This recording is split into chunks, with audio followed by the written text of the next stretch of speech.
Please put your hands together for CEO Jerry Brandon. Thank you very much. The only award that Integumen has ever won is the worst performing share in 2017. In April 2017, it actually IPO'd, raised $1.5 million. It borrowed $1 million from Ulster Bank, so it had $2.5 million, and it bolted a number of companies together that I had nothing got to do with, but I've ended up having to actually fix the mess that I inherited back in August 2018. So they'd already run out of money. They'd further raised as much as they possibly could from anybody who would actually open their purse. And it got to the point where they had no cash, no credit, no credibility. And it was at a point where either we were going to reverse my other company, which is Cellulac, into the company, or it needed a quicker fix, and that was actually just to actually pour money in and go in and tidy it. But when I actually got hold of this was a spin out from them. Because they had no money, I could have bought it privately and built it myself for £500,000. But instead, I realized the technology that they actually didn't realize that they had was the lab skin technology. And when I was building Ultracell back in the early 2000s, the problem I had was getting it onto the shelf of Boots and Walgreens and CVS and Rite Aid. But you had to actually get the proof. And that proof cost money. At the time, back in the end of 2002, it was £200,000. I'm sure it's much, much more at this point in time. One of those things required us to actually go and do the human test trials that Stephen was just talking about, which are not cheap either. But here was a piece of technology. Here was a lab-grown skin that you could grow bacteria on, that you could grow viruses on, that you could grow fungi on in a laboratory. So you can actually create the real-world environment on a laboratory skin, take a swab from any of your parts of your skin, apply it in the laboratory, and it will grow that environment. So basically it's a clone of the face or arm or whatever part of your body. That was, for me, the gem that was actually inside of this. So what I had to do was, I had to clear $2 million of short and long-term debt. I had to eliminate the outstanding litigation from the ex-director who brought in Invisible Youth. Since August to the end of the year, I increased the turnover by 350%. Now, it started off with actually a low amount. I've already put out in the early part of this year that we would at least double 2017's numbers. That's accelerating well into 2019. We raised 2.5 million, as was alluded to a little bit earlier, in a placing and subscription, but also we acquired Rhino Cloud. And the reason why we actually acquired Rhino Cloud is because I changed the format of how the product was selling. They were selling this for £2,000. It was costing them about £800 to manufacture this. But when you consider they were actually designing it and selling it into the research and development departments with limited budgets, that's the most that they could possibly get, because there were other similar products that could actually be sold into the same market. So they were competing at the top end of a very tough market. But because you can grow bacteria and virus and fungi on this, we realized that there's multiple claims that you can actually make. And in relation to the microbiome, I'm glad, Stephen, that you actually explained it all. But on your skin, you have good and bad bacteria in simple form. And if that balance changes in any way, it can actually have, irritation. It can flare up or increase the actual symptoms of eczema, psoriasis, even acne.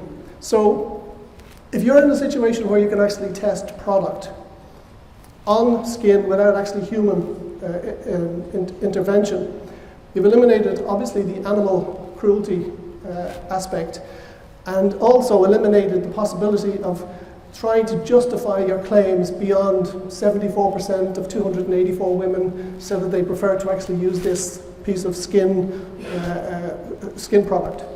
So, having turned the £2,000 product into a £50,000 service, because as I paid £200,000 for that proof back in 2002, I realized that they were selling it into the wrong department. They were actually selling it into the R&D when a £200,000 expense was more beneficial to the marketing department with increased claims. So within the first month, I made a single phone call and I saved one particular company £150,000 of testing by selling them a product service for £50,000. And we're very happy to do that. So very, very quickly, we've actually increased the number of employees in the laboratory in York. We've actually had to increase the size of the laboratories itself in York. We've actually expanded ourselves out digitally into a number of different universities because we're leveraging the distribution access to the actual equipment that they actually have out in those universities. And it's accelerating very, very, very quickly. Hard for us sometimes to actually catch up. I brought Camillus on to this project with me back in August of last year, and he is basically the person who's gone and tidied up the people element of the company. When we acquired RhinoCloud in this recent transaction, Finn Murray came on board. Finn has had 30 years in enterprise sales to large corporations. Generally, his minimum sale is 300 to 1.5 million. Those are the type of sales level that Finn is involved in. Timing is probably the best thing I could actually say here, because the EU 2017 came through the ruling that any product, whether it's any of these products here, medicated shampoos, soaps, air treatments, female hygiene products, a market that's 4.6 billion, by the way. A lot of the companies do not have all of this in place. So sunscreen, for instance, is absorbed. If you wanted to have any product impregnated into a female hygiene product, for instance, whether it's actually a fragrance or whether it's an additional ingredient, and we've actually had interest from CBD manufacturers who want to impregnate tampons. The reality is that there are companies out there that want us to test product for them, and unsolicited emails we're getting almost on a daily basis of companies needing to comply to this rule to get it onto the market. So the disruptive model that's taken us from 2,000, 25, 50,000, and our recent Friday announcement of being in a position to be able to clone the environment on a person's skin has allowed us to solve a problem that was faced by some of the clinical trial skincare products. And that is, instead of actually having 100 human study, it's possible to have 50 people, but clone the real world environment of their skin, so that you have a scientific testing capability, and you also have the human trial capability as well. One, it cuts down on the cost, but also it improves the potential for an enhanced claim. Now, the claim cannot be a pharmacological one, or cannot be actually something that will say it will cure you. But if you can show that you can bring the good and bad bacteria into balance on your skin, there is every reason to assume that the symptom, whether it's actually itchiness or acne or some form of inflamed element from psoriasis, is managed and managed better. Now, that's a new category in skincare.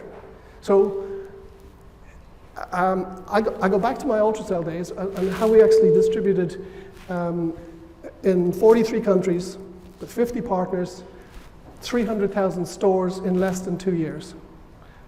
It was simply that we created a new category in the wound care division. And drugstores anywhere in the world are not interested in new products. Really not. Absolutely, because it's just taking shelf space of something that they feel that's working out. What they are interested in is something that would give them a complementary sale. So, whereas we had back in the day a wound care product that actually accelerated coagulation or it stopped bleeding fast, we had the likes of 3M and other companies, and we did exactly what Stephen is doing. So I know the model absolutely works. Our intel inside was MDOC, which actually was the science microdispersed oxidized cellulose. But the brand itself, MDOC, consumers assumed medical doctor. So it was about creating a global brand with no money. And I understand that. So how did we do it? Very, very simple. We ensured that every company that we actually worked with put the symbol of MDOC on the outside. Now, you say, how do you get them to do that? Well, we had to do it first. So we had to buy and spend money on creating our own range of products. Do those £200,000 tests that I actually alluded to a little bit earlier. And then we approached Boots, and we got it onto the shelves of Boots. And once we got it onto the shelves of Boots, it was easy to get onto Lloyd's. And as we got it onto Lloyd's, Boots said we want our own brand. That's MDOC. So now we actually had Lloyd's who wanted their own brand with MDOC.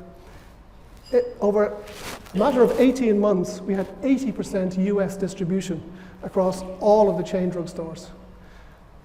China, we simply did a deal with the largest distributors on a shared revenue basis in all of the countries that we worked with.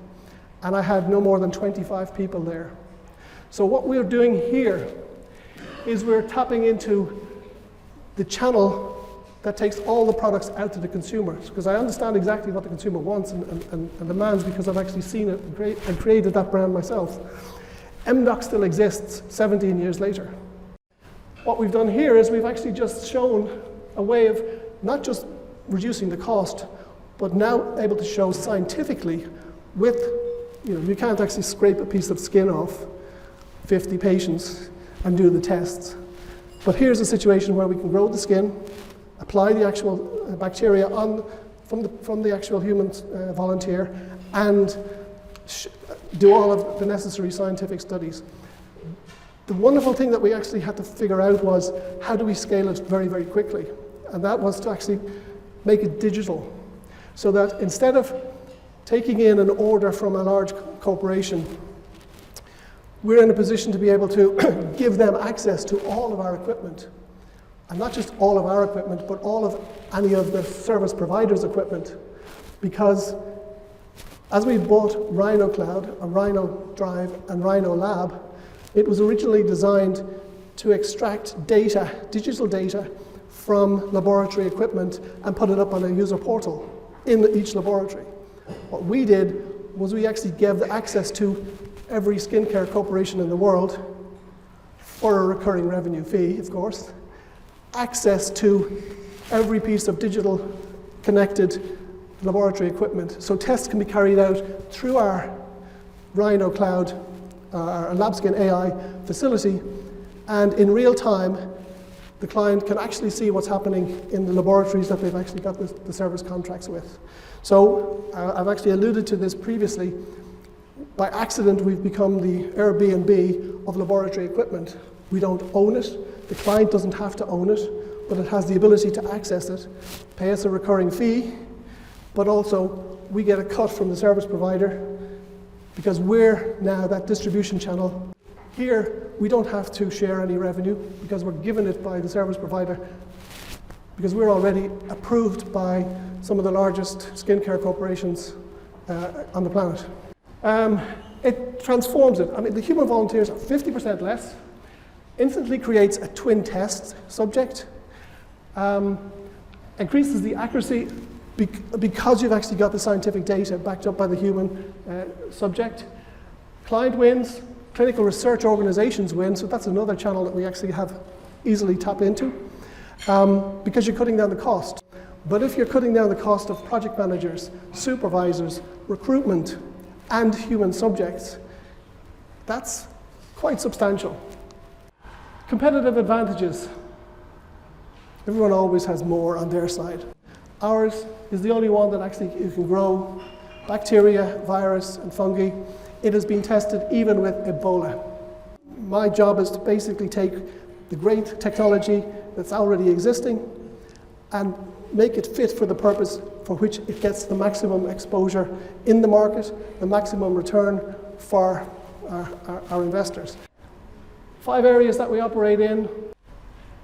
This is the data analytics. Basically, we just use AI, neural networks, to trawl 40 years of patent data and 15 years of publications is all we can actually get at the moment.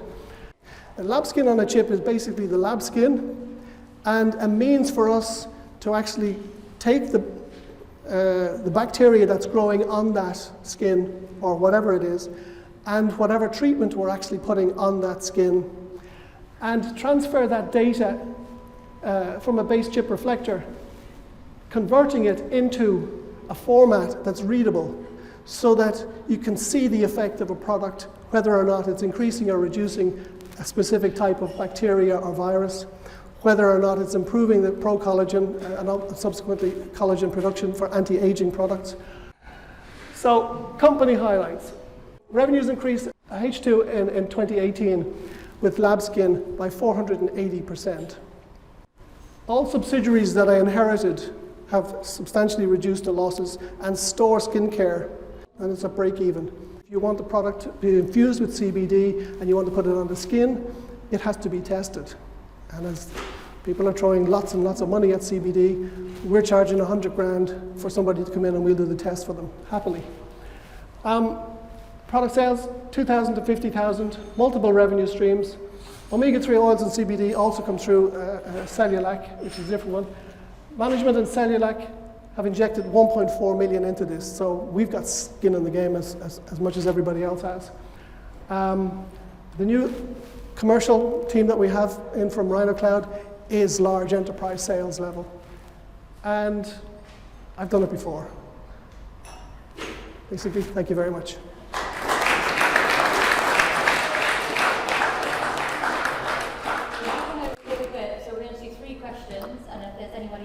Then I'm sure Jerry can catch up with you. Sure. At the end. Thank you for a very interesting presentation indeed. I know this is work in progress, but what is your company's vision? What are you going to look like in 3-4 years' time? You seem to find another angle every few weeks, so it's very interesting to see your vision. And my second question is on page 14. Yep. What are the costs of the competitive packages? Of the other companies and presented? Between 1,100 and 1250. They used to charge 2,000 because it was special. Like our stuff was, that's what they used to charge. But basically, our stuff, that's a sterile environment that they have. All of them. There's no bacteria, virus, no capability of replicating the actual skin environment on that. In a test environment. They just sell skin for testing basic requirements. This is a completely different business model. So your skin is special, has a patent, and nobody has. It's 11 years in development. Patents, there is no patents on this. It's all proprietary. We don't have. You don't need a patent to protect your IP. Well, no, I had 44 patents in my other company. I bought a company with 330 patents in it for 1 million, and they'd spent 68 million. Patents are irrelevant. Execution, execution, execution. That's it. You just got to the run. vision in 3-4 years, because you seem to be changing every day. Well, no, it's a progressive element, and the progression has actually gone from us seeing the ability to extract more from existing clients. So we're not marketing to anybody else. Our existing clients are benefiting by the increase in capabilities and results of the products that we're actually able to put to them. So it's an extraction of extra money from each of the clients. What's your market growth? The market overall?